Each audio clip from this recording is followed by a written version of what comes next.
Tas įvykis, kada mes jau atsilikinėjom ten virš 10 taškų ar kiek, atsitiko pradžio rungtynių, kad mes sugebėjom persiorientuoti savo žaidimą biškį pakoreguot, kaip gynybui tai palymė.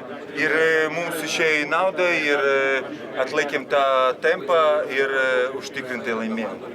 Didelis krūvis teko Martynui, Ronaldui, kaip tu pats vertini? O tai čia išvis nėra žodžių, kokį krūvį jie šiandien atliko. Nu, ačiū, visi šaunuoliai. Kas išeidavo ir minutė, ir 2, ir 3, tikrai didelį darbą padarė. O brolis kaip šiandien žaidė, kokių blokų, kokių stogų davė. Kaip jaunystė, nu, čia pasaka. Šiandien pats irgi metėt kaip jaunystė, kaip čia? Tai ką, tegul gerbė mane, tegul prieina arčiau. Ne, nu, mečiau, pasisekė, pataikiau. Baig bairius, tu visada pataikai. Ačiū treneriui. Ar yra skirtumas prieš ką pasinomėjo žaidimą? Prieš ką norėtume žaisti? Tai nėra, jau dabar nėra silpnų komandų.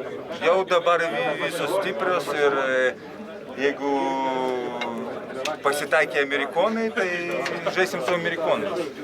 Iš kur gausit jėgų naujų ketvirtadienį?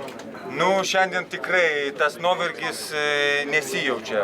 Po tokių pergalių tikrai jaučiamės žvalūs ir pailsėję. Tikrai nuovargio nesijaučia ir jau važiuosim su nuotaika ir tikrai kaip nugalėtojai.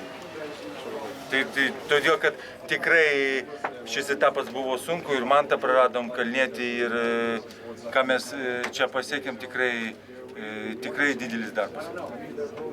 Sveikinam. Ačiū.